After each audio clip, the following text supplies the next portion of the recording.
समय रविवारी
बोलो सियावर रामचंद्र की जय, पवन सुत हनुमान की जय, हे बोलो उमापति महादेव की जय, बोलो सब संतन की जय, बोलो गौ माता की जय, बोलो अपने अपने माता पिता की जय। बनाने नहीं लाल कुमकुम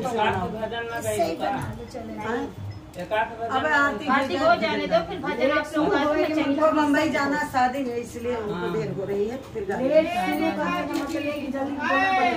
के आनंद की जय। बाद में बच्ची चलो ठीक है कोई बात नहीं, लेकिन उस पे जलने ना पाए कोई चीज, सामान धरना जो कटोरी में रखना, सिंदूर नहीं। बोले श्री रामचंद्र भगवान की जय, बजरंगबली की जय, राम भक्त हनुमान की जय, आज के आनंद की जय।